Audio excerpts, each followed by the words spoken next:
Superabundante. Vamos receber nesta manhã o nosso amigo pastor André Lepre. Vamos aplaudir o Senhor.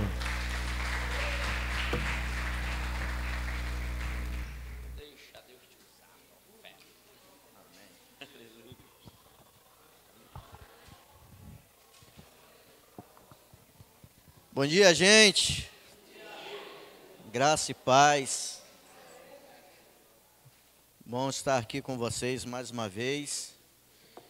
Me sinto mais uma vez honrado e espero honrar a confiança do pastor Anderson, de todo o ministério. Agradecer, como sempre, a calorosa recepção dos irmãos. Alguns que eu já conheço, nós já nos conhecemos de tempos, outros que estou conhecendo agora. Para quem não me conhece, o meu nome é André, sou pastor ali agora na Vila da Penha. Deus nos direcionou ali perto de casa. Não, rapaz, acontecem algumas coisas, Deus nos direciona, né, para alguns caminhos. E eu te peço até a igreja que esteja orando pela minha família, porque nós estamos passando por um luto familiar. No mês de fevereiro, a minha cunhada, que é a irmã da pastora Andréia, e eu quero aproveitar aqui e justificar a ausência da pastora Andréia, justamente em função, né, desse momento difícil que temos passado. A minha cunhada, no mês de fevereiro, ela perdeu de uma vez só, em 11 dias apenas, o marido e o filho. Perdeu o marido com 55 anos de idade e perdeu o filho com 35 anos de idade. O marido faleceu no dia 1º de fevereiro e o filho faleceu no dia 12 de fevereiro. E 12 de fevereiro é aniversário da pastora Andréia. Então você pode imaginar o quão difícil tem sido, né, o quão dura tem sido essa perda. Mas o Senhor tem nos dado graça, não tem faltado o amor do Senhor sobre a nossa família. E aí a minha cunhada entrou num processo de depressão e a gente tem sido sacerdote dentro de casa, né? E às vezes eu vejo pessoas querendo ser missionários, mas querendo ser missionários fora, né? Querendo ser missionários nas nações. Isso, obviamente, é bíblico, é muito bom. Mas aprenda uma coisa, amados. O seu primeiro campo missionário é dentro da sua própria casa. A sua família é o primeiro campo missionário que você tem para atuar. Se você não conseguir ser missionário dentro da sua casa, se você não conseguir transformar a realidade dentro da sua casa, dentro da sua família, como é que você vai conseguir transformar o mundo? Então não há como. Então a pastora Andréia ficou lá, né, dando o apoio, porque principalmente esse final de semana tem sido difícil, porque amanhã o Bruno completaria 36 anos de idade, e realmente é um momento emocional muito difícil. Então a pastora Andréia ficou lá, fazendo a missão lá dentro de casa, enquanto eu vim fazer a missão fora de casa. Amém? Esteja orando por nós, porque nós precisamos muito da oração de vocês. Amém? Congresso de louvor e adoração, a graça de Deus, né? É um tema bastante edificante, né? É muito bom termos sido alcançados pela graça de Deus. E eu quero construir com vocês aqui uma reflexão que interessante, né? Graça, louvor e adoração, uma coisa se conecta com a outra. Só que antes de nós entrarmos propriamente na graça, eu quero construir com vocês uma reflexão em que a gente vai conectar alguns pontos, alguns textos. Por quê? Porque não há como você viver a graça se você não entender primeiro qual é o seu propósito de vida. Sem que você entenda primeiro o propósito da sua existência. Por que você está aqui? O que Deus projetou para a sua vida, para que você pudesse estar aqui? Então, a gente não pode falar de graça e não conseguimos entender a graça se nós não conseguirmos entender primeiro o propósito. E aí a gente vai entender o propósito, a gente vai passar para a adoração e a gente vai chegar até a graça. E eu quero abordar o aspecto da graça, um aspecto muito específico. E, de repente, eu vou falar algumas coisas aqui que vão te deixar desconfortável. Mas, pegue tudo que vai ser dito aqui, e ainda que isso gere um desconforto para você, tenha certeza de uma coisa: quando Deus gera um desconforto em nós, é porque Ele quer fazer algo muito grande em nós e através de nós. Porque se Deus não se importasse com a nossa vida, se Deus não se importasse com a nossa existência, Ele não teria feito o sacrifício que Ele fez e Ele não teria manifestado essa graça. Porque a gente vive muito o romantismo da graça, a poesia da graça. A graça, o favor imerecido, graça, o amor de Deus manifestado. Nós cantamos aqui que a graça nos conecta ao amor de Deus.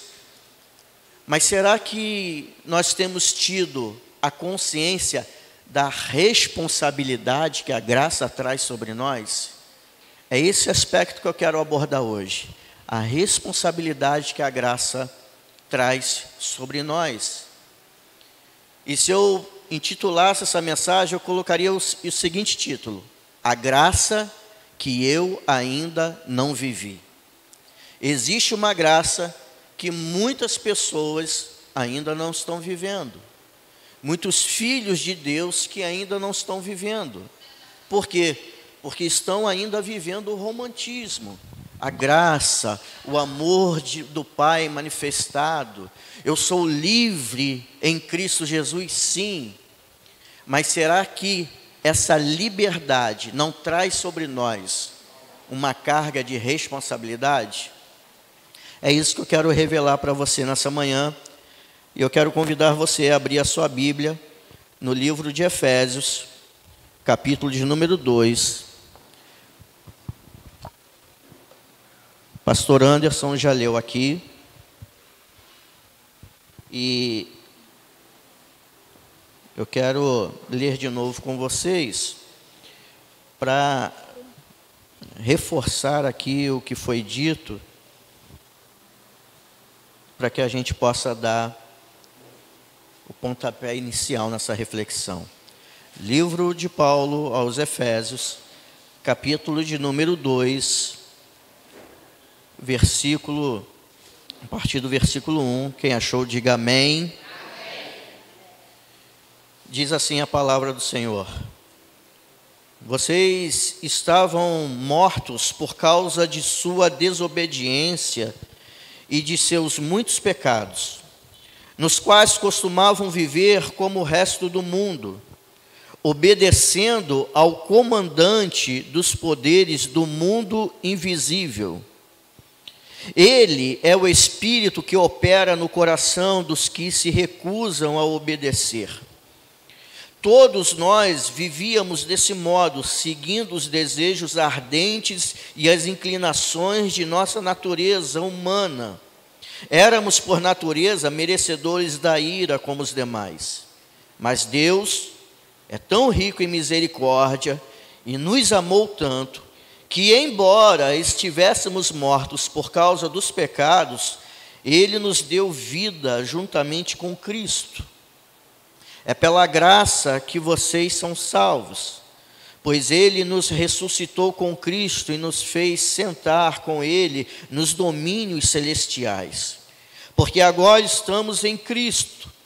Portanto, nas eras futuras, Deus poderá apontar-nos como exemplos da riqueza insuperável de sua graça, revelada na bondade que Ele demonstrou por nós em Cristo Jesus. Vocês são salvos pela graça, por meio da fé, e isso não vem de vocês, é uma dádiva de Deus.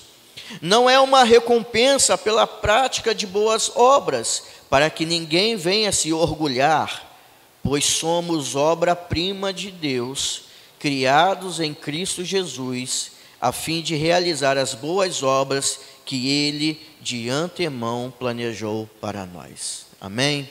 Pode tomar seu assento. Pai, a Tua palavra é a revelação da Tua verdade sobre a nossa vida, e eu quero nesse momento, Senhor, me colocar à sua disposição para ser, ó Deus, instrumento para compartilhar com os meus irmãos aquilo que o Senhor tem falado comigo, aquilo que o Senhor tem gerado em mim, Senhor, e que nessa manhã, Pai, eu possa liberar sobre a vida dos amados e das amadas que aqui estão, uma palavra, ó Deus, que ainda que seja um tanto desconfortável, mas sempre será uma palavra que trará crescimento e amadurecimento e colocará os teus filhos na rota dos teus milagres, na rota, Senhor, dos teus propósitos e de tudo aquilo que o Senhor tem para a vida de cada um de nós, Senhor.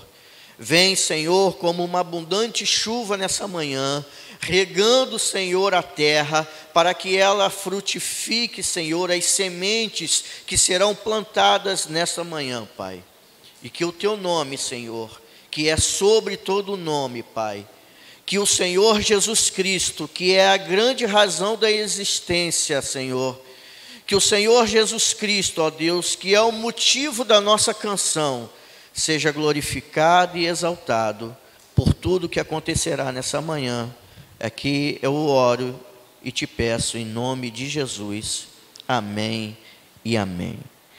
Eu fiz questão de ler de novo esse texto, porque às vezes a gente lê esses versículos que nós lemos de Paulo aos Efésios e a gente não tem a noção, ou a gente não se atenta para a profundidade desse texto. Se você olhar com calma, parar um tempinho para ficar meditando nesse texto, você vai ver que aqui está o resumo da nossa existência, do propósito para o qual Deus nos gerou, o porquê da nossa queda, o porquê da entrada do pecado, a obra redentora de Cristo, tudo isso, ela está aqui nesse texto. Interessante que a gente pensa que tudo aquilo que aconteceu no Jardim do Éden foi uma investida, né, pura e simplesmente, única, exclusiva, de responsabilidade exclusiva do diabo sobre Adão e Eva, mas não foi. Porque você pode ver aqui no texto que ele começa a dizer, vocês estavam mortos por causa de quê? Por causa da sua desobediência. Então, o que gerou a queda, e toda queda, ela começa com uma quebra de princípio.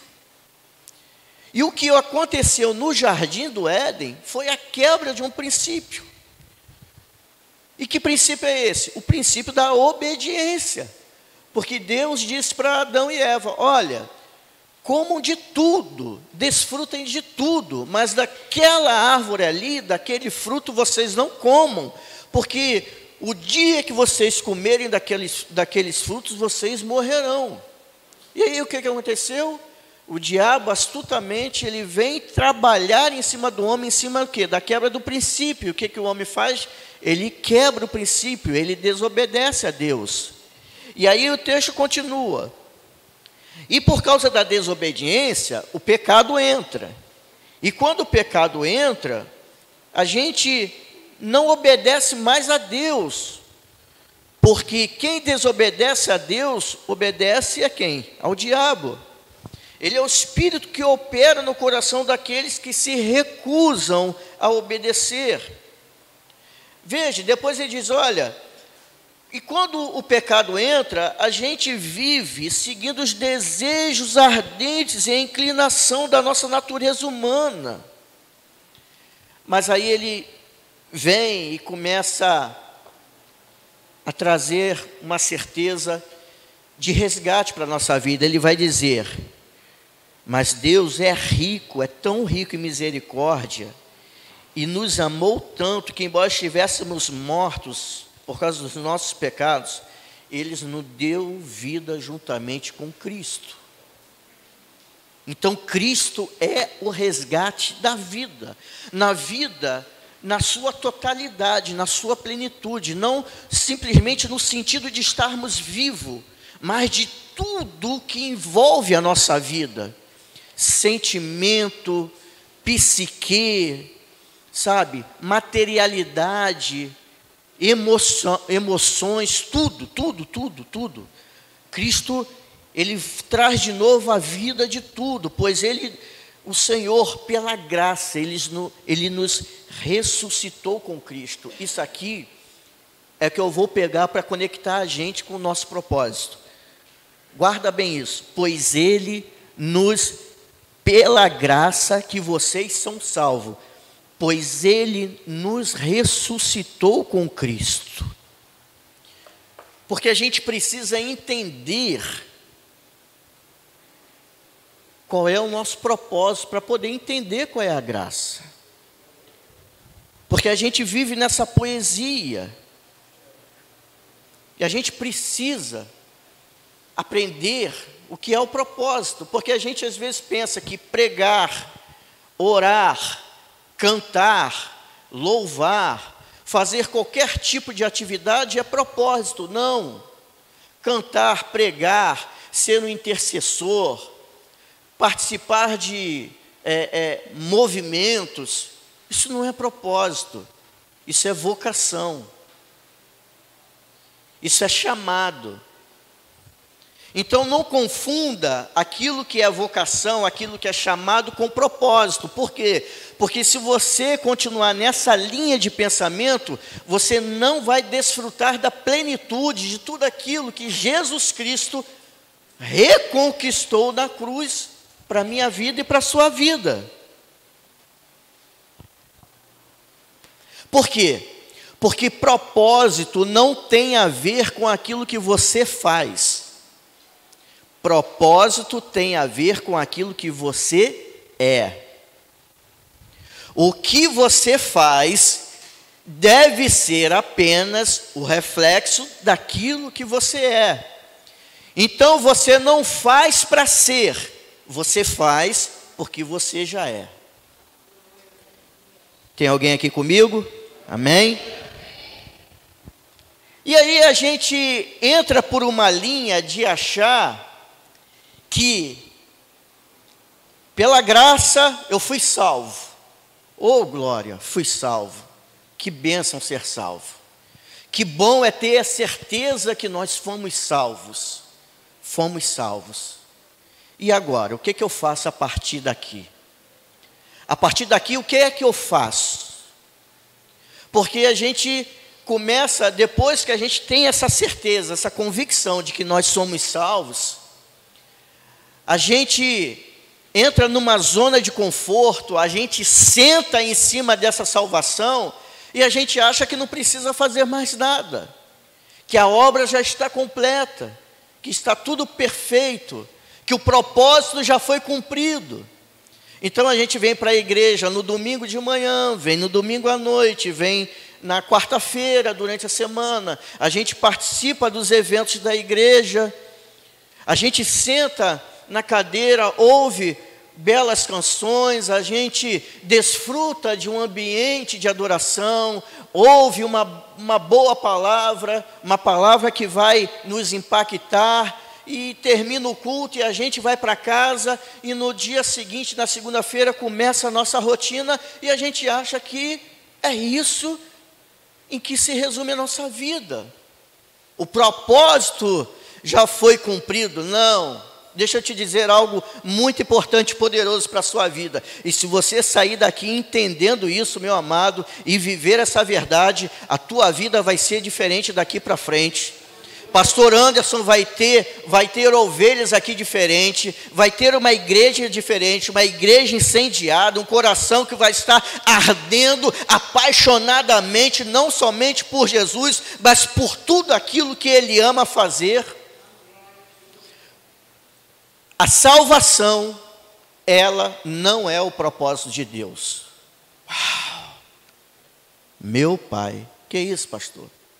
Que heresia é essa que o Senhor está falando? Não, queridos, não é heresia. Vamos para o texto. A salvação, ela não é o propósito. A salvação nunca foi o propósito de Deus. Vou te provar. Abre a sua Bíblia em Gênesis.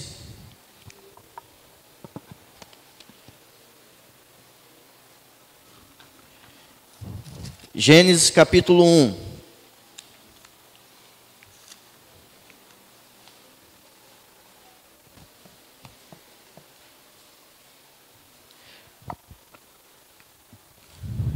Eu não vou ler todos os textos, mas eu quero deixar aqui aberto. Eu vou pontuar algumas coisas para que você possa entender. Gênesis capítulo 1, ele é o início da criação. É onde Deus vai criando todas as coisas. Gênesis capítulo 1 narra a criação do propósito de Deus. A geração do propósito.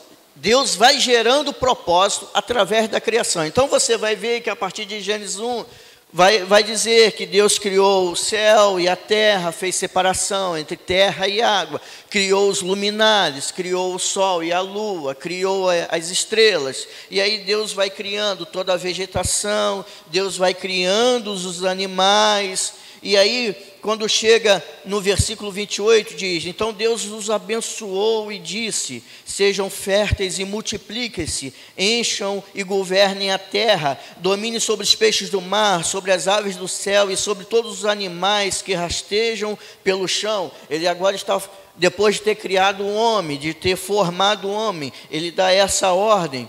E disse, no versículo 29, então Deus disse: vejam, eu lhes dou todas as plantas como sementes em toda a terra e todas as árvores frutíferas, para que lhes sirvam de alimento, e dou todas as plantas verdes como alimento, todos os seres vivos, aos animais selvagens, às aves dos céus e aos animais que rastejam pelo chão. E assim aconteceu. Quando chega no versículo 31, Deus vai dizer, então, a palavra vai dizer: então Deus olhou para tudo que havia feito e viu que tudo era muito bom. Aí você vai para o versículo 15. Veja, Deus está construindo o propósito, mas o propósito ainda não estava completo. O propósito, ele só se completa a partir da criação, da formação do homem, Adão e Eva. E aí, quando chega no versículo 15 do capítulo 2, no versículo 15 do capítulo 2, a palavra vai dizer assim: o Senhor Deus colocou o homem no jardim do Éden para cultivá-lo e tomar conta dele. Aqui está o propósito estabelecido por Deus. Aqui está a solidificação do propósito de Deus. Porque depois que Deus criou tudo, depois que Deus gerou tudo, depois que Deus formou Adão e Eva, Ele vai dizer: bom, agora que está tudo completo, agora eu vou colocar vocês no jardim. E o propósito de vocês é esse. E qual é o propósito? Cultivar a terra e cuidar dela. E a gente olha para essa palavra cultivo como um simples ato de cultivar a terra, de plantar sementes, de cuidar de uma plantação, de algo que vai gerar frutos. Só que, queridos, essa palavra cultivar, ela vem do latim cultivare. E existem 3 palavras que vêm de uma mesma raiz de uma outra palavra. Cultivo, cultura e culto são palavras de uma mesma raiz. Que raiz é essa? Adoração. Então, a salvação nunca foi o propósito de Deus para a nossa vida. O propósito de Deus para a nossa vida sempre foi a adoração. Deus nos gerou, nos criou, nos formou para adorá-lo. Porque quando Adão cultivava a terra, ele não somente cuidava da terra, mas através daquilo que ele fazia, Adão adorava a Deus. Então, a gente acha que a salvação foi o propósito de Deus, que a gente pode ficar sentadinho, confortável, do jeito que nós estamos, porque afinal de contas, Jesus já nos salvou, já nos resgatou, e eu não preciso fazer mais nada, eu estou de boa, agora está tudo bem, tudo vai dar certo. Não. O propósito nunca foi a salvação. O propósito de Deus sempre foi fazer de mim e de você um adorador. E um adorador não fica parado. Um adorador está em completo, perfeito funcionamento. Um adorador está em constante movimentação. Um adorador é aquele que cultiva a terra, que cuida da terra. Então, Adão adorava a Deus através daquilo que ele fazia. Agora a pergunta que fica nessa manhã, e você não precisa responder para mim, responda para você mesmo, para a sua própria consciência. Aquilo que você tem feito, tem adorado a Deus? O que você tem feito com a sua vida tem sido motivo de adoração para Deus? Tudo que você faz, tudo que você deseja, tudo que você sonha, é motivado por uma vontade, por um desejo de adorar a Deus. Porque Deus nos gerou com um propósito. Qual é o propósito? Adorá-lo em todo o tempo. Adorar ao Senhor. Então Deus quer ser adorado através da nossa vida. Adão não somente cultivava a terra, mas ele adorava a Deus através daquilo que Deus havia lhe confiado. Ele não precisava fazer mais nada, gente. Deus já tinha plantado. Deus já tinha dado os frutos. É como se Deus tivesse dito assim: Adão, olha só, está vendo isso aqui, meu filho? É tudo teu, tudo para você. Desfruta disso. Só faz uma coisa para mim: cultiva, cuida do jardim para mim. Ele só precisava fazer isso. Então, a salvação, ela não foi o propósito, e ela nunca é o propósito. A salvação é o resultado da quebra do propósito. Porque se o propósito não tivesse sido quebrado,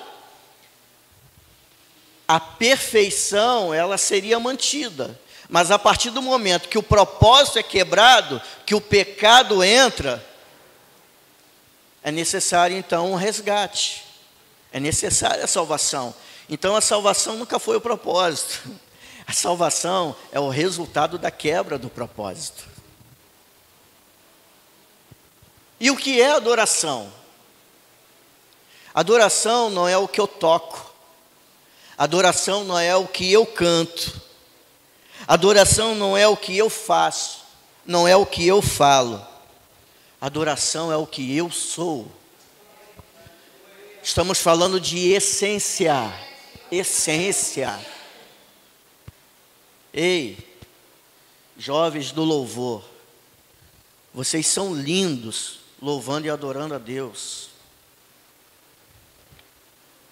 Agora, se aquilo que vocês estão tocando, se aquilo que vocês estão cantando não refletem a sua essência, isso tem sido como palavras lançadas ao vento, que ele leva e logo se vai. Mas se aquilo que vocês estão fazendo refletem a essência de um adorador, pode ter certeza que Deus está recebendo, e através daquilo que Ele está recebendo, através da vida de vocês, milagres estão acontecendo nesse lugar, e milagres estão acontecendo através da vida de vocês. Então, adoração é essência. Só que a gente pensa que a adoração é restrita somente ao templo, às 4 paredes do templo. E aí eu me lembro da mulher samaritana, de João, capítulo 4, quando Jesus se encontra com aquela mulher no poço. E você sabe dessa história, que Jesus pede água a ela. E ela então trava ali um diálogo com Jesus. E aí Jesus vai se revelando a ela. E aí ela percebe que Jesus é judeu, e ela é uma mulher samaritana. Ela diz: mas como é que você, sendo judeu, está falando comigo, está se relacionando comigo, que sou uma mulher samaritana, porque os judeus não se dão com os samaritanos? E deixa eu aproveitar e te fazer uma pergunta. Vocês judeus dizem que Jerusalém é o local da adoração ao Deus vivo, mas os samaritanos dizem que a adoração é no Monte Gerizim. Afinal de contas, aonde é que se deve adorar a Deus? E aí Jesus vai falar algo que vai ser libertador para essa mulher. Ele vai dizer assim: mulher, creia em mim, que está chegando a hora em que já não importará se você adora o Pai neste monte ou em Jerusalém, mas está chegando a hora, e de fato já chegou, em que os verdadeiros adoradores adorarão o Pai em espírito e em verdade. O Pai procura pessoas que o adorem desse modo, pois Deus é espírito, e é necessário que seus adoradores o adorem em espírito e em verdade. E a gente acha que a gente adora a Deus somente quando a gente vem à igreja, quando a gente está dentro de 4 paredes. Por quê? Porque essa mulher está questionando Jesus sobre um lugar. Aonde que é? É em Jerusalém? É no Monte Gerizim? Aonde é que se deve adorar a Deus? Aí Jesus vem quebrando tudo, amados. Diz: olha, mulher, vai chegar a hora, e essa hora já chegou. E ele está falando dele, Jesus, em que o Pai está buscando os verdadeiros adoradores, aqueles que o adoram em espírito e em verdade. Então, Jesus não está falando mais de um lugar, Jesus está falando de uma pessoa. E que lugar é esse em que Deus quer ser adorado? E ele diz: em espírito e em verdade. Então, a adoração não se trata de um lugar, a adoração se trata de uma pessoa. A adoração está falando de mim e de você. Em espírito e em verdade. A gente está querendo levar as pessoas para a igreja, a gente está querendo trazer as pessoas para o templo, mas será que a gente está conseguindo levar essas pessoas para Cristo? Será que a gente está conseguindo levar essas pessoas para Jesus Cristo?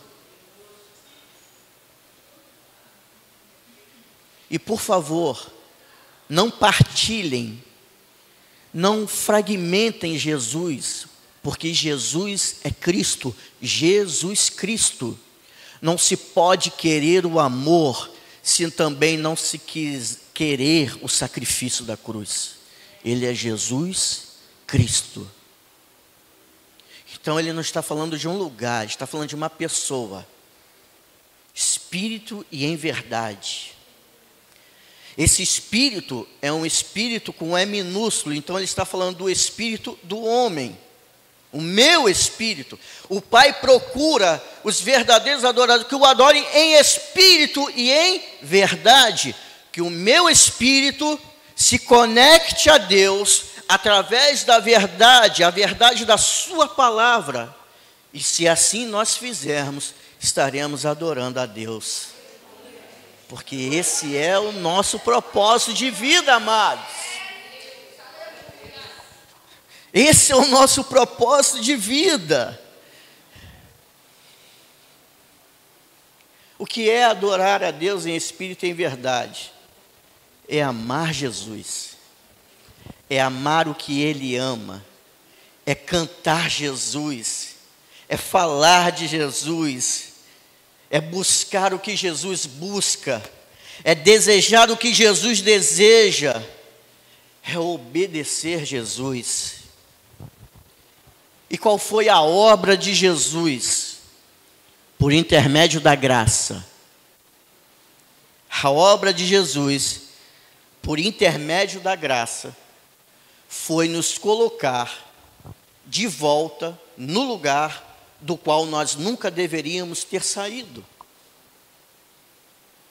Então, a salvação, ela foi o resultado da quebra do propósito. E a graça foi quem manifestou a salvação de Deus para nós.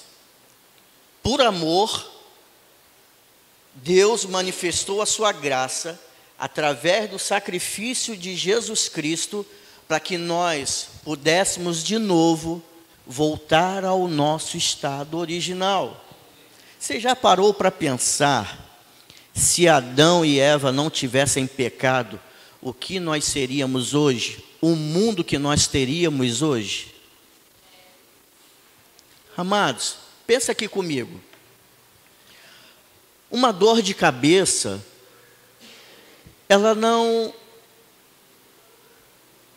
uma dor de cabeça, ela não é fruto do pecado. A gente pode sentir uma dor de cabeça como uma anomalia do nosso corpo, uma deficiência do nosso corpo. É algo natural a gente sentir uma dor de cabeça. Então, a dor de cabeça, ela não é fruto do pecado. Mas se Adão e Eva não tivessem pecado, não existiria dor de cabeça. A terra não teria se tornado maldita como se tornou quando Deus disse: olha, por tua causa, a terra é maldita. E a partir de agora, aquilo que você fazia para me adorar, você vai fazer para tirar o seu próprio sustento. Então,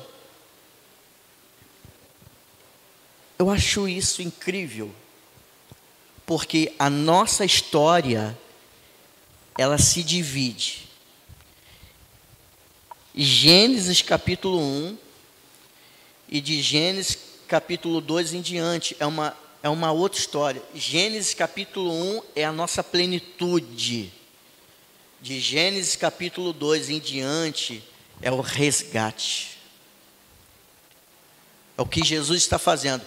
A obra de Jesus é nos colocar de novo na posição original, na posição que nós nunca deveríamos ter saído. Uma posição de adoradores, de adorar a Deus plenamente, em perfeição. Então, a doença não é algo para a sua vida. A miséria, a pobreza, não é algo que foi projetada por Deus para a nossa vida. As nossas angústias, os nossos sofrimentos não foram provocados por Deus para a nossa vida. Deus nos gerou para vivermos em completa perfeição nele. Você já parou para pensar que todos os animais, toda a natureza, tudo aquilo foi nominado por Adão? Não sou eu que estou dizendo. A Bíblia que diz que Deus colocou nas mãos de Adão o domínio de toda a criação. E ele diz, agora dê nome aos bois. Só quem poderia fazer isso, amado, é quem tinha uma capacidade sobrenatural de pensamento. A conexão de Adão com Deus era direta. Ou seja, o que Adão pensava no jardim era o que Deus pensava no céu. Você já parou para pensar nisso? Na grandiosidade disso? Não tinha dor de cabeça, não tinha conta para pagar, não tinha dor de coluna, não tinha aborrecimento com o filho. Era perfeito. Perfeito. Então o que Jesus está fazendo? Jesus está nos trazendo a consciência de que tudo o que você foi depois da queda foi fruto de uma mentalidade caída de Adão. Então, quando você diz assim, você olha para uma determinada circunstância e você diz, será? Vai dar? Vou conseguir pagar? Você olha o diagnóstico do médico, você olha e você, meu Deus, isso não poderia ter acontecido comigo. Vou morrer? O que vai acontecer? O que vai ser da minha vida? Isso é fruto de uma mentalidade caída de Adão. É por isso que você vai ouvir Paulo dizer que ele, antes de Cristo, tinha uma mentalidade. E depois de Cristo, ele vai falar assim, olha, nós temos a mente de Cristo. Por quê? Porque Paulo está quebrando com toda a mentalidade caída de Adão e está se firmando agora na mentalidade restauradora, restituidora, regeneradora de Cristo. Então, se você tem a mente de Cristo, venha o que vier. Você não vai temer, porque você sabe quem é que está no controle e no comando da sua vida.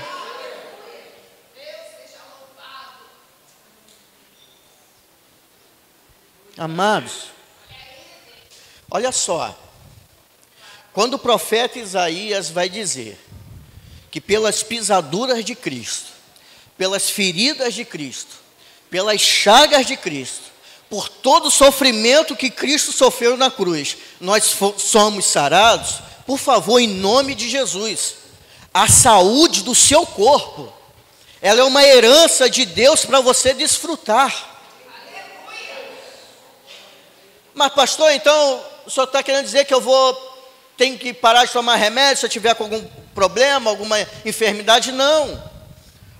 Você deve fazer aquilo que é a sua parte, você deve procurar os recursos, toda a instrumentalidade que está ao seu dispor. Mas o que eu estou te falando é que, na sua mente, que deve ser a mente de Cristo, aquela doença, ela já caiu por terra em nome de Jesus.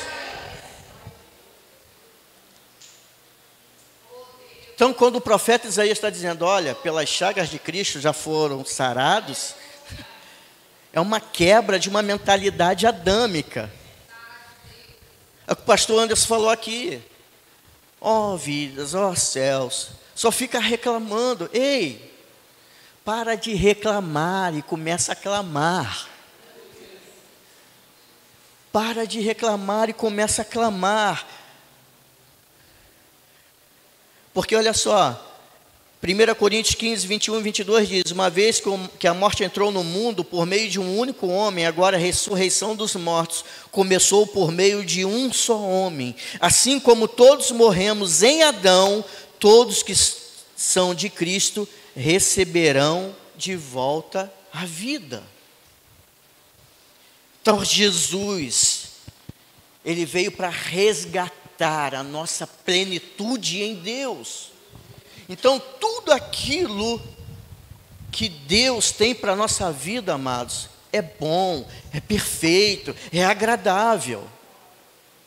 É por isso que eu não creio em uma graça que não venha revestida com uma responsabilidade sobre nós. A graça é de graça, mas ela não é barata. A graça é de graça para mim e para você que recebemos. Mas para quem conquistou, um preço muito alto foi pago. É por isso que eu não creio, amados, em viver uma graça que não traga sobre mim um peso de responsabilidade.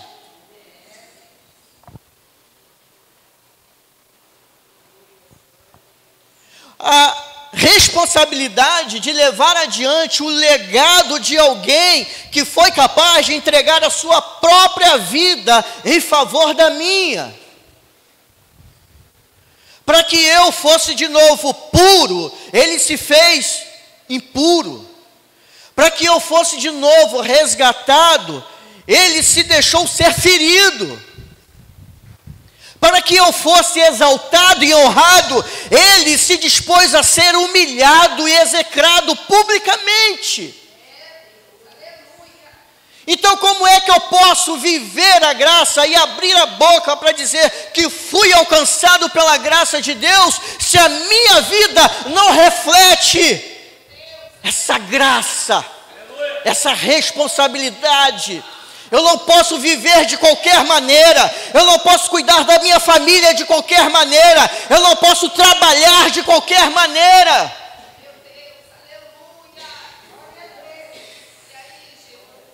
Porque Jesus me tornou de novo pleno, e eu não posso fazer nada além daquilo que não seja pleno. Eu não posso fazer nada pela metade, eu não posso fazer nada mal feito, eu tenho que procurar fazer tudo com excelência.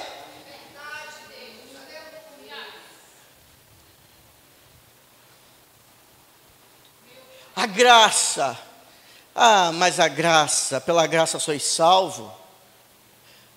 Eu sou livre, sim, mas como é que você tem vivido essa liberdade em Cristo? A graça, ela não é a liberdade para a gente pecar e se arrepender. A graça faz a gente chegar antes que o pecado chegue, amados. Viver a graça com responsabilidade não é fazer o que quer e ter as consequências que nunca esperou, e aí ir para os pés do Pai e se arrepender, pedir perdão pelos pecados. Sim, Deus perdoa, Deus é amor, Deus ama, mas por favor, não abuse da graça de Deus, porque nós vamos ler algo um pouquinho mais à frente, que de repente você pode não ter mais tempo de usufruir dessa graça, como ela deveria ter sido usufruída. A graça não é a liberdade para eu pecar e me arrepender. A graça é para que eu consiga com responsabilidade enxergar o pecado a quilômetro de distância e me afastar dele. A graça faz eu chegar antes que o pecado chegue em mim. A graça não é libertinagem. A graça é a capacidade que nós temos de sermos livres em Cristo, a ponto de desejarmos ser prisioneiros dele. É um paradoxo, né? Eu sou livre, mas me faço prisioneiro, sim. Eu tenho essa liberdade para escolher ser prisioneiro de Cristo. E ao ser prisioneiro de Cristo, viver a plenitude desse amor. viver aquilo que Ele projetou para a minha vida, como o apóstolo Paulo, no capítulo 3 e 4 de Efésios, você pode ler na sua casa, ele vai dizer que ele tem prazer em ser prisioneiro de Cristo, que esta é a razão da existência dele, ser prisioneiro desse amor, e ele vai dizer, um amor incompreensível, um amor incomparável, um amor inigualável, um amor sem igual. E prisioneiro desse amor, desfrutar de tudo aquilo que ele conquistou na cruz para mim. Repita comigo, é direito meu, é herança minha, desfrutar do que ele conquistou na cruz. A nossa vida, amados, se resume a isso, viver em paz, em alegria no Espírito Santo, em ter vida. Por isso a graça não é a libertinagem, a graça é o prumo de Deus que te coloca no lugar de onde você nunca deveria ter saído. Jesus está te colocando de novo no jardim. Jesus está colocando você de novo no jardim de onde você nunca deveria ter saído. Deus está mexendo na estrutura da igreja brasileira, amados. Deus está mexendo na estrutura da igreja brasileira. Não se admirem, não se surpreendam com os escândalos que estão vindo à tona, e nem com os que ainda virão. Porque isso é apenas o começo, e é necessário que isso aconteça. Porque a gente às vezes vive uma vida se dizendo perseguidos por causa do Evangelho, por causa de Cristo. Mas existem dois tipos de perseguição. Ou as pessoas te odeiam por causa de Cristo, ou as pessoas odeiam Cristo por nossa causa. Aonde é que nós estamos nos enquadrando? Porque Jesus, ele diz em Mateus, capítulo 5, versículo 11, que bem-aventurados nós somos, ou seja, nós somos felizes, quando nós sofremos zombaria, perseguição, calúnia por causa do nome dele. Mas a grande questão é essa, que ao invés de nós sermos o motivo da zombaria, da perseguição por causa de Cristo, por causa desse Cristo que nós servimos, tem muita gente que está fazendo as pessoas odiarem Cristo por causa das suas próprias atitudes e ações. E aí a gente abre a boca para dizer, pela graça sois salvos, pela graça eu fui salvo. O Salmo de número 1 vai dizer que nós não devemos seguir o conselho dos ímpios, nem nos assentarmos na roda dos escarnecedores. E a gente pensa que escarnecedor é quem não serve a Cristo. Você está enganado. Você vai ler na Bíblia que no Antigo Testamento, os judeus, eles usavam muito a palavra conhecimento, se referindo ao ato sexual. E Jacó, né, conheceu Raquel, né? E Isaac, né, conheceu Rebeca, né? Ele usa essa palavra conhecimento se referindo ao ato sexual. Por quê? Porque conhecimento é intimidade. A palavra conhecimento, ela nos denota experiência, envolvimento.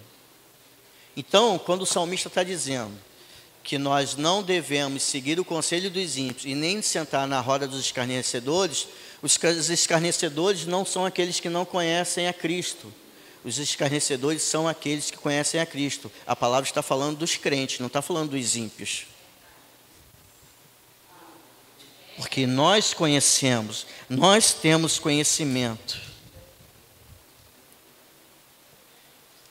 No Novo Testamento, a Bíblia se refere a Pai, chama Deus de Pai 270 vezes aproximadamente. No mesmo Novo Testamento, a Bíblia vai chamar Jesus de Senhor aproximadamente 350 vezes. Ou seja, se equipara, praticamente se equipara. O que eu estou querendo dizer com isso? No mesmo lugar que Deus é Pai, Jesus é Senhor.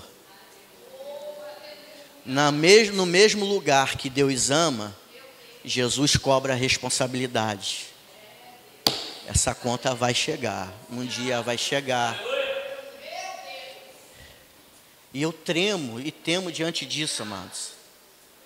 Amados, tem muito tempo que eu tenho sido confrontado com Deus. E maravilhosamente Deus tem me gerado esse desconforto. Porque a gente vive a graça como se a gente fosse viver eternamente nesse lugar.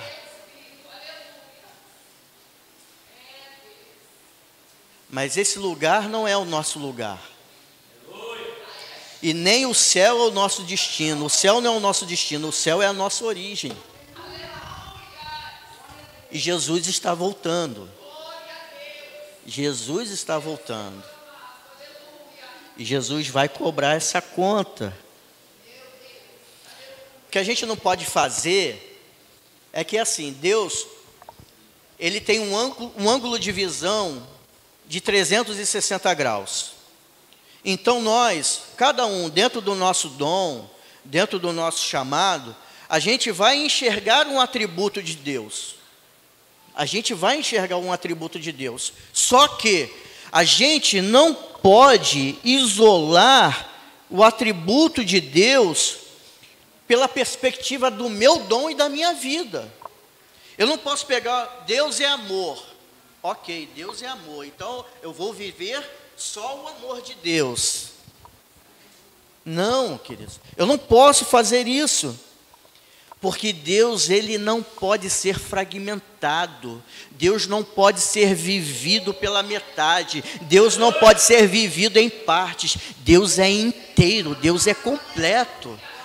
Deus é o pacote completo. Não tem como viver Deus apenas pela metade, de pequenos pedaços. Então, no mesmo lugar que Deus diz, eu te amo, Jesus diz, negada, aperta o cinto, segura a onda aí, que eu estou chegando, e quando eu chegar, o pau vai quebrar. Eu vou pedir contas de tudo aquilo que eu coloquei nas mãos de vocês. Eu vou querer saber o que vocês fizeram. Vocês vão ter que explicar o inexplicável.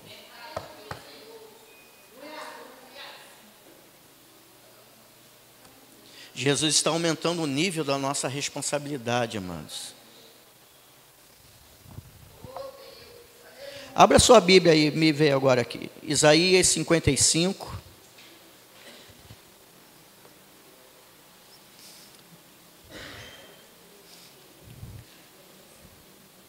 Isaías 55, versículo 6.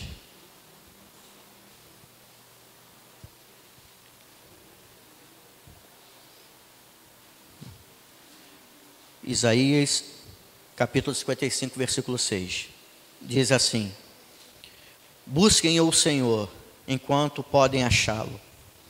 Invoquem-no agora enquanto ele está perto. Que os perversos mudem de conduta e deixem de lado até mesmo a ideia de fazer o mal. Que se voltem para o Senhor, para que ele tenha misericórdia deles. Sim, voltem-se para nosso Deus, pois ele os perdoará generosamente.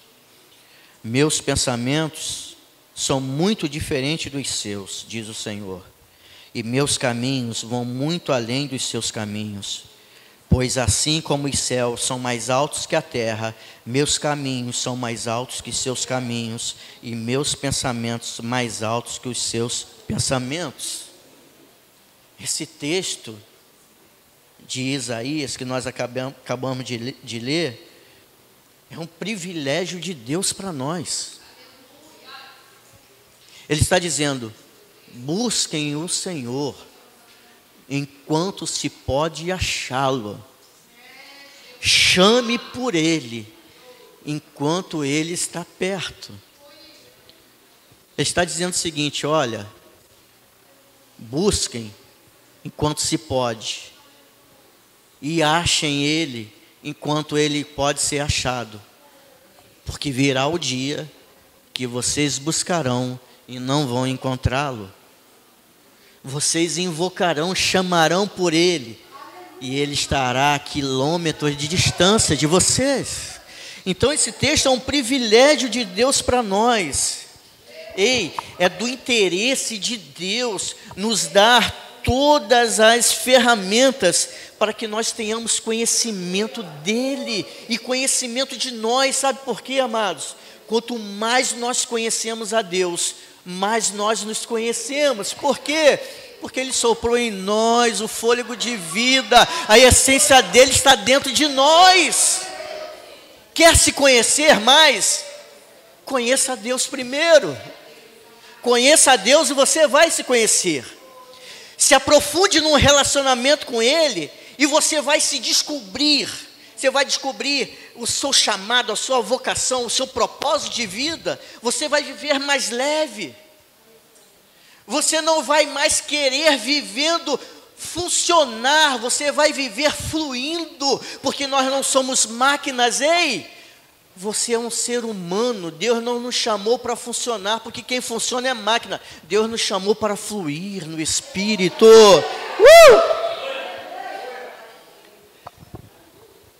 1 Coríntios, Paulo vai falar dos dons. E aí ele vai falar também do corpo bem ajustado. Eu vou abrir. Você me aguenta mais 5 minutinhos? Quem me aguenta mais 5 minutinhos aqui? 5, 10, 15, 20, maravilha. 1 Coríntios 12. Amém? 1 Coríntios, capítulo 12. Aleluia. Paulo começa falando sobre os dons espirituais. E aí ele vai falar, né, o porquê dos dons. E aí ele vai fazer uma ligação dos dons espirituais a nós, se referindo a nós como um corpo de Cristo, como membros de um corpo. Aí tu vê, olha que coisa poderosa que ele diz, a partir do versículo 20. Ele vai dizer assim: assim, há muitas partes, mas um só corpo. O olho não pode dizer à mão: não preciso de você. E a cabeça não pode dizer aos pés: não preciso de vocês. Ao contrário, algumas partes do corpo que parecem mais fracas são as mais necessárias. E as partes que consideramos menos honrosas são as que tratamos com mais atenção. Assim, protegemos cuidadosamente as partes que não devem ser vistas, enquanto as mais honrosas não precisam dessa atenção especial. Deus está estruturando o corpo de maneira a conceder mais honra e cuidado às partes que recebem menos atenção.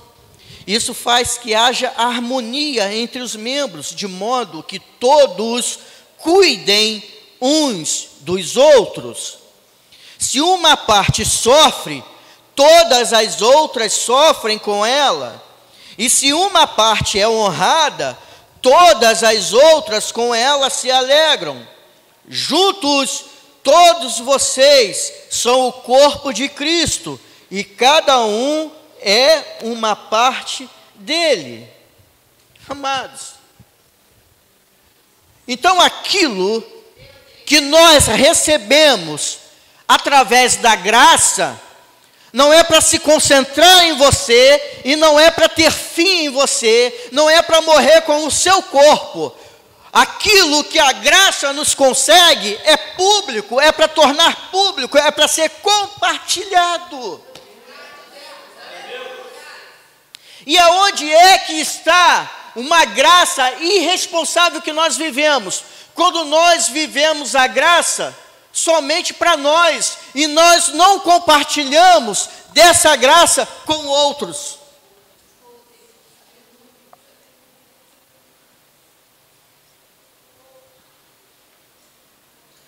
Não devemos viver a graça para uma satisfação pessoal, nós devemos viver a graça para uma coletividade. A gente precisa desenvolver uma mente coletiva. Sabe por que São Gonçalo vive há décadas o que vive? Por falta de uma mente, de um desenvolvimento de uma mente coletiva da igreja, que vive a graça só para si, uma graça que se preocupa só com a sua bandeira, com a sua placa de igreja, e não se preocupa com o bem de todos. Então passa a eleição, entra a eleição, sai a eleição, cada um vai naquela velha história, farinha pouca, meu pirão primeiro.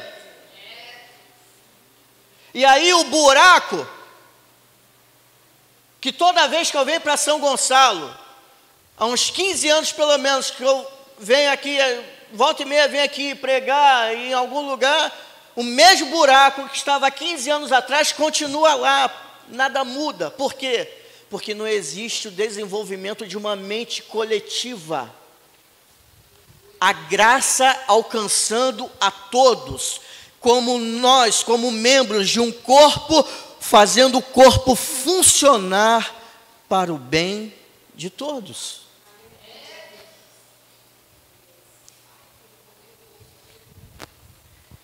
Ninguém é descartável para a salvação, mas é descartável para o propósito. Mateus capítulo 24, do 42 ao 51, ele vai falar do servo fiel. E ele diz: o servo fiel e sensato é aquele a quem o Senhor encarrega de gerir os outros servos da casa e alimentá-los. Se o Senhor voltar e constatar que o servo fez um bom trabalho, haverá recompensa. Eu lhes digo a verdade, ele colocará todos os seus bens sob os cuidados desse servo. O que acontecerá, porém, se o servo for mau e pensar: meu senhor não voltará tão cedo, e começar a espancar os outros servos, a comer e a beber e se embriagar? O senhor desse servo voltará em dia que não se espera e em hora que não se conhece.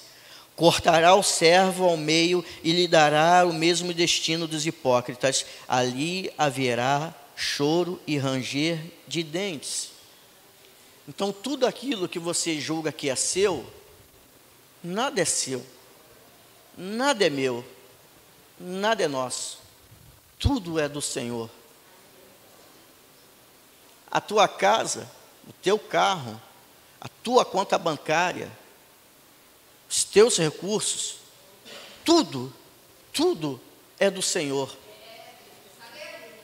Ele só está deixando com a gente, para a gente desfrutar, e a gente utilizar isso para um propósito maior. Qual o propósito maior? Adorá-lo. A palavra de Deus diz: tudo que vocês façam, façam para a glória de Deus. Seja comais, bebais, tudo que vocês fizerem, que seja para a glória de Deus, que seja para adorar a Deus. Então, tudo que Ele nos dá, queridos, é para ser compartilhado, é para nós adorarmos a Ele.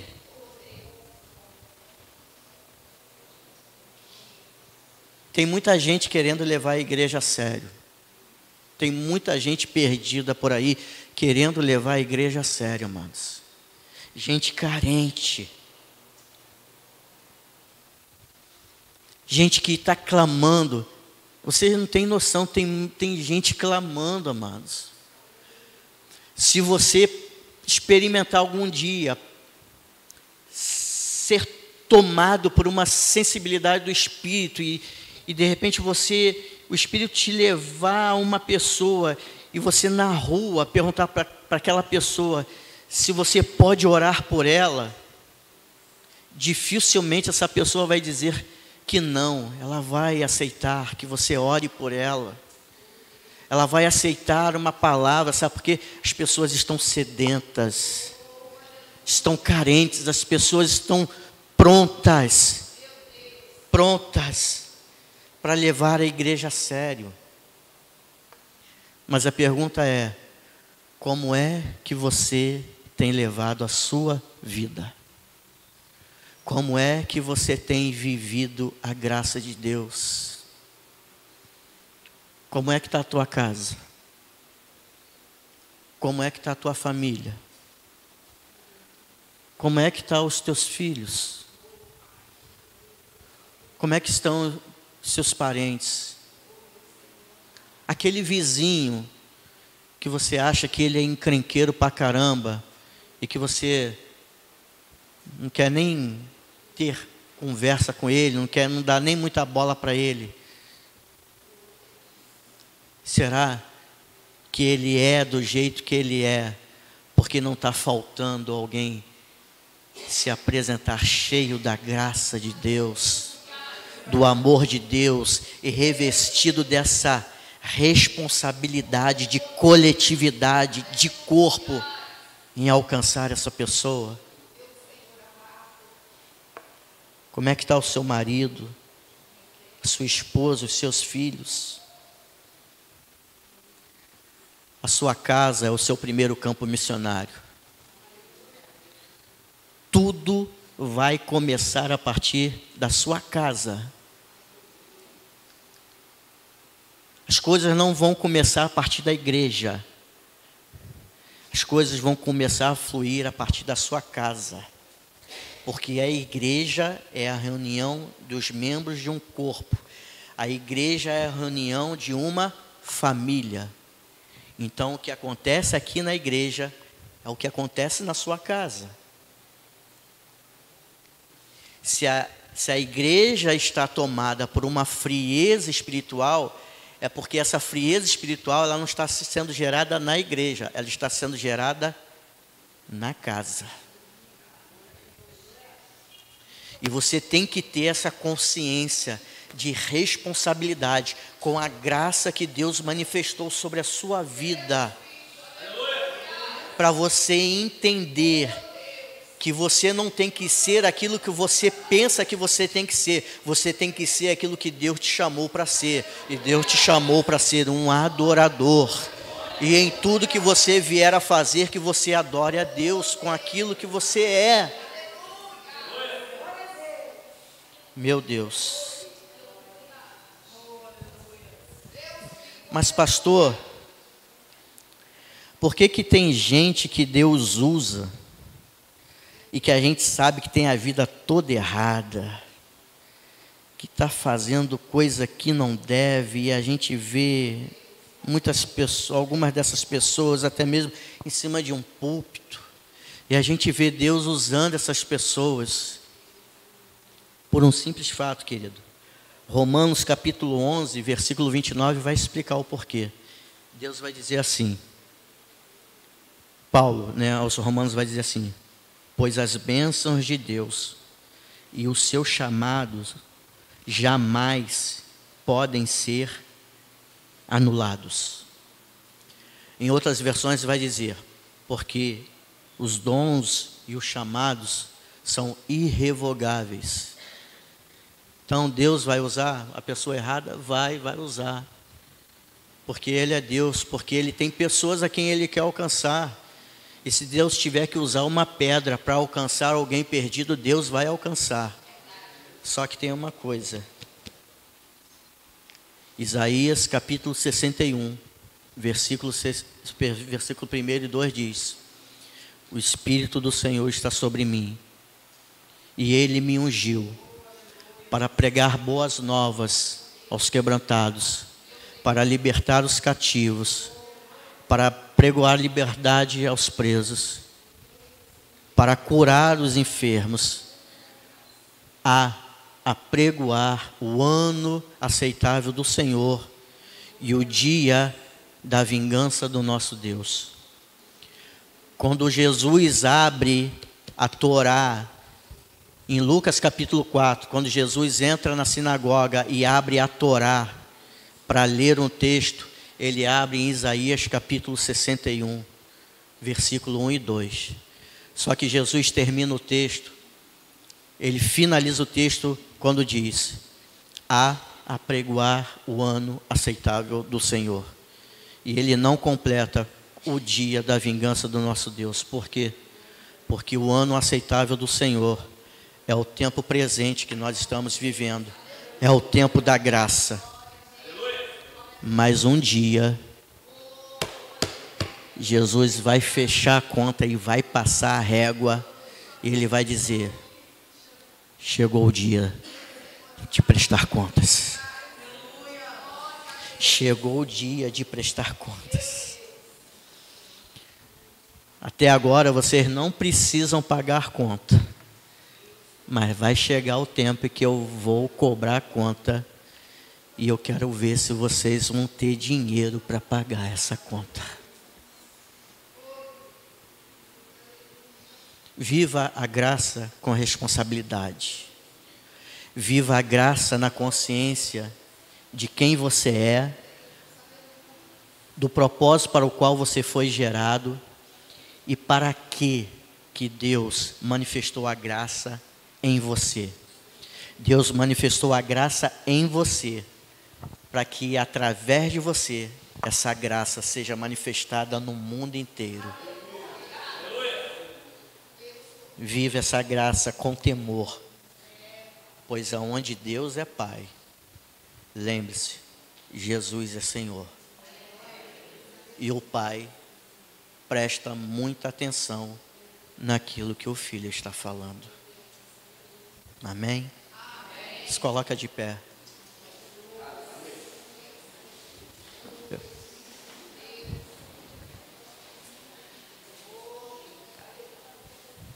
A graça que eu não vivi é a graça que você vai passar a viver a partir de hoje.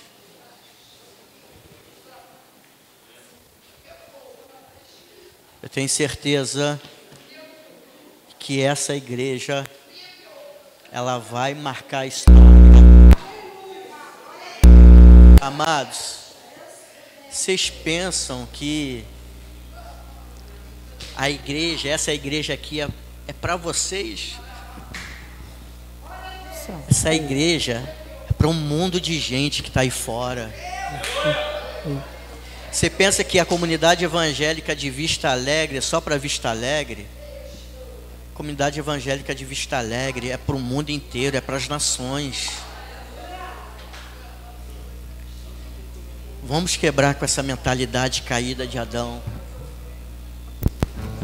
Vamos reacender de novo a chama de uma mentalidade de Cristo. Vamos assumir a responsabilidade com essa graça, porque Jesus vai nos pedir contas de tudo, amados. A gente lê a parábola dos talentos e a gente acha que o talento que está sendo dito ali é talento de dom, de chamado. O talento que está ali na parábola dos talentos, talento era uma unidade monetária da época. Jesus está falando de dinheiro.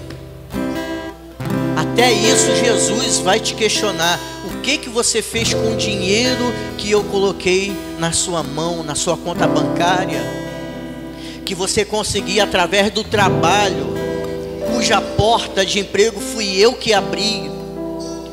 Quantas pessoas você alimentou com esse dinheiro? Quantos missionários você sustentou com esse dinheiro? Ou você usou esse dinheiro só com você? Ou você só usou esse dinheiro para comprar o seu carro novo, um tênis novo, uma calça de marca? Ou você usou esse dinheiro somente para sentar no bom restaurante e comer com a sua família? E quantos famintos chegaram até você pedindo um lanche porque estavam passando fome, e você tendo dinheiro na sua carteira, você foi capaz de dizer que não tinha quando você tinha? Mas Senhor, eu só tinha 10 reais, eu só tinha 20 reais, era o meu único dinheiro. Ei! Você é fiel para crer que Deus é capaz de colocar 20 reais na tua carteira, e quando Ele te pedir esses 20 reais, você não é suficientemente capaz de crer que Ele é capaz de colocar 100 reais na tua carteira, como prova da tua fidelidade e dessa graça com responsabilidade que você manifesta? Quantos pedidos de cesta básica chegou até você? Tudo bem, você não tinha dinheiro para comprar uma cesta básica, mas você não tinha 5 reais, você não podia dispor de 10 reais para colaborar com uma cesta básica que não iria alimentar somente uma pessoa, mas ia alimentar uma família inteira. E você acha que isso é viver debaixo da graça de Deus?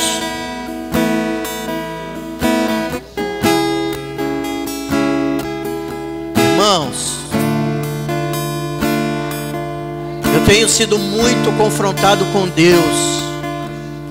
Eu tenho 50 anos de idade.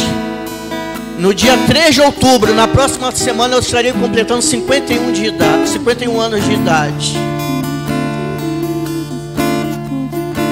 E sabe o que eu estou projetando para a minha vida daqui para frente? O meu lema daqui para frente é esse: viver 30 anos em 10. Até os 60 anos de idade, eu estou projetando ser para Deus o que eu não fui nos anos anteriores, que eu deveria ter sido e eu não fui. Por viver uma graça egoísta, por viver uma graça individualista, por me deixar levar por uma mentalidade adâmica, que me fez acreditar que as minhas necessidades eram prioridades, quando na verdade a nossa necessidade é Deus quem supre, é Deus quem cuida.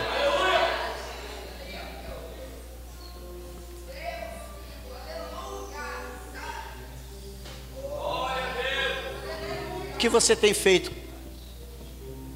com a graça que Deus manifestou sobre a sua vida?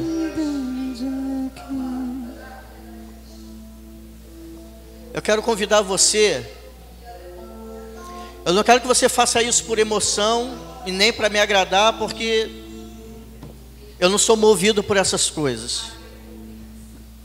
Mas se você entendeu através dessa palavra que há alguma coisa que precisa ser ajustada na sua vida, se essa palavra fez você entender que alguma coisa você tem que mudar para você definitivamente romper na sua vida, entendendo que a graça é um favor imerecido que você recebeu de graça, mas que alguém teve que pagar um preço muito alto para que a gente pudesse desfrutar e você viver dessa plenitude. Eu quero te encorajar a você sair do seu lugar, vir aqui à frente, que os pastores estarão orando por você, nós estaremos orando pela sua vida. Como é que está a sua casa? Como é que está a sua família? Como é que está lá você no seu emprego, nos seus negócios? Será que não tem alguma coisa que precisa ser ajustada? Será que alguma coisa não tem que ser reposicionada? A graça de Deus é um favor imerecido. Mas pastor, ele não merece essa graça e você merecia. A graça não recebe quem tem merecimento. A graça não é para quem merece, a graça é para quem precisa. Jesus nunca manifestou a graça para quem merecia. Jesus sempre manifestou a sua graça para quem precisava dela. Porque essa é a justiça de Deus. Os homens, na sua justiça, praticam a sua justiça pelo conceito do merecimento, da meritocracia. A justiça de Deus é diferente, amados. A justiça de Deus, ela é aplicada para quem merece, para quem precisa, mesmo sem merecer. Porque o amor de Deus é assim. O amor de Deus não é interesseiro. verdadeiro. Ele ama porque Ele te ama. Ele ama porque te desejou dentro dEle. Você não nasceu primeiro do ventre da sua mãe. Você nasceu primeiro no coração de Deus. Antes que eu fosse formado no ventre de minha mãe, Tu já conhecia-me, e os meus dias foram escritos antes mesmo de eu nascer. Você pensa, você acha que Deus não sabe por onde você tem andado, o que você tem feito, por quais caminhos você tem andado? Você acha que Deus perdeu o controle da sua vida? Não, Ele não perdeu o controle da sua vida. Não, a graça não foi retirada da sua vida, a graça continua aí. Mas é preciso viver com responsabilidade, para que você desfrute de tudo aquilo que Ele projetou para a sua vida. Aleluia! Vamos adorar ao Senhor. Pastor Anderson, Pastor Andréia estarão orando pela sua vida. Eu estarei orando pela sua vida. Adore ao Senhor. Coloque diante dEle o que se passa no seu coração. Aleluia. Meu prazer é te louvar. Meu prazer é estar nos braços do Senhor. Meu prazer é viver na casa de Deus, onde for amor, pra te adorar, ó Rei dos Reis.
Você carrega a eternidade dentro de você. O que Jesus fez na cruz foi nos transportar de volta para o jardim de Deus. Nós estamos no jardim de Deus agora. Por isso, não aceite menos do que aquilo que Deus colocou na sua vida para você desfrutar. Desfrute da sua vida.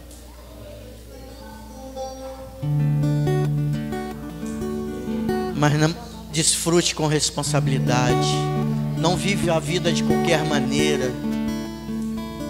Manifeste o amor de Deus. O amor que Ele tem manifestado sobre a sua vida, manifeste sobre a vida de outras pessoas também, amados. Compartilhe aquilo que você tem, ainda que seja pouco, irmãos. Sabe? Às vezes chega alguém na rua e nos pede um trocado e a gente fala, não vou dar porque vai beber cachaça ou vai se drogar. Mas você, a não ser que você tenha certeza, você esteja vendo, mas se você não estiver vendo, como é que você vai aferir o coração, o espírito da pessoa, se ela realmente não está querendo aquele dinheiro para comprar um lanche, um prato de comida? A Bíblia não diz, dá a quem merece. A Bíblia diz, a quem te pedir, dê. Dá ao que pede, é o que a Bíblia diz. A gente não precisa de grandes coisas, fazer grandes coisas para gerar um impacto na vida das pessoas e uma transformação na vida das pessoas. A gente transforma a vida das pessoas com pequenos gestos. Às vezes você não tem jeito para falar, mas um abraço teu vai ser como se fosse o abraço de Deus abraçando aquela pessoa. Um aperto de mão seu vai ser como se fosse a mão de Deus segurando na mão daquela pessoa, e aquela pessoa vai sentir Deus através de você. Você carrega a eternidade dentro de você. Quando Jesus morreu na cruz, Ele colocou a eternidade dentro de nós. Sabe por quê?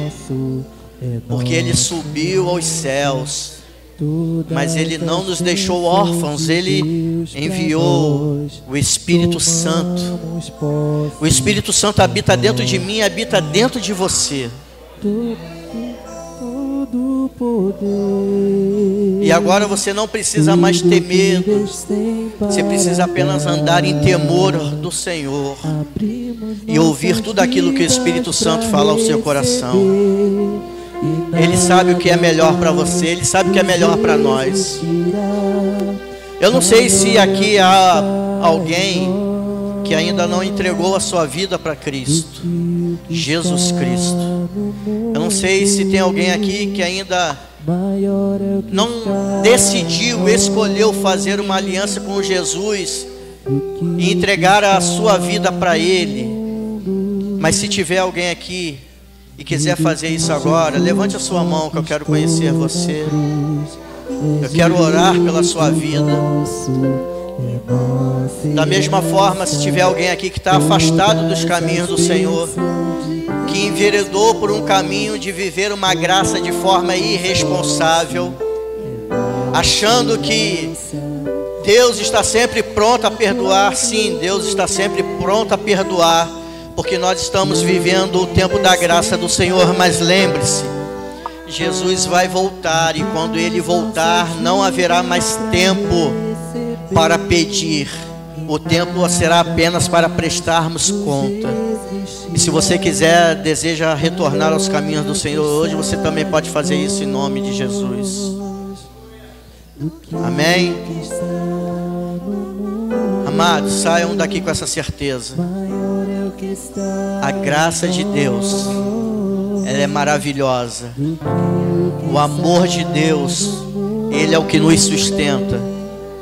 E se você viver debaixo dessa graça e desse amor, você viverá os melhores anos da sua vida daqui para frente, em nome de Jesus. É o que eu libero sobre a tua vida nessa manhã, em nome de Jesus. Amém? Deus abençoe em nome de Jesus. Aleluia! Volte para o seu lugar glorificando, exaltando o nome desse Deus. Aleluia!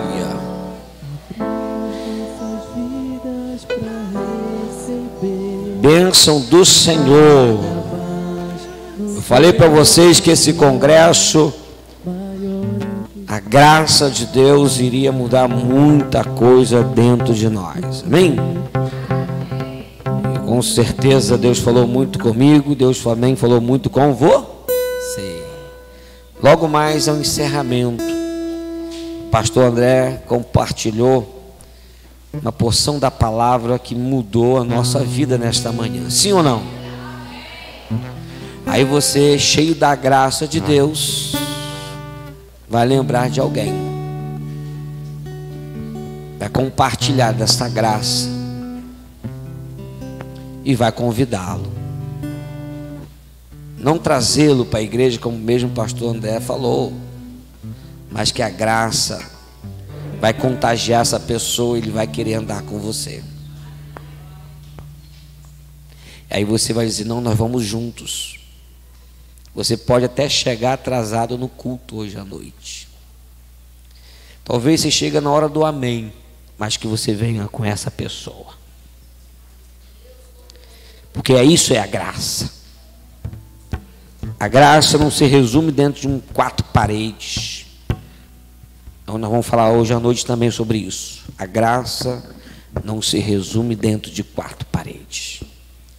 E nós vamos ter hoje à noite um encerramento de um encontro de adoradores.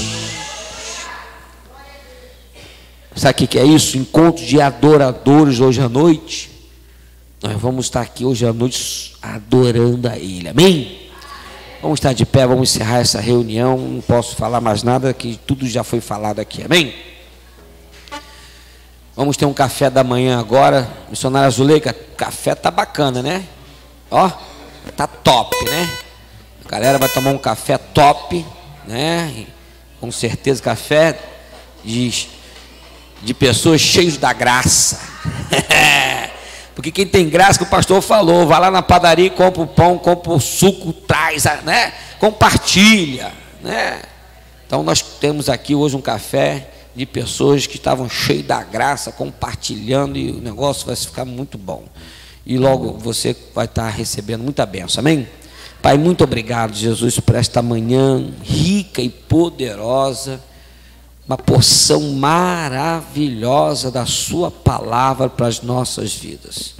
Agora nos dê um retorno de paz, logo após o nosso momento de comunhão, de café uns com os irmãos, e uma tarde abençoada, Senhor. E logo mais, nós estaremos aqui, não só nós, egoísta, olhando para nós mesmos, mas nós estaremos com o nosso propósito de trazermos alguém pela qual precisa que a graça do Senhor se manifeste também na vida dele. Muito obrigado, Jesus. E o amor de Deus Pai, a graça do nosso Senhor e Salvador Jesus Cristo e as doces e ricas consolações do Espírito Santo de Deus repouse sobre todos vós. Digam, Deus abençoe a todos em nome de Jesus.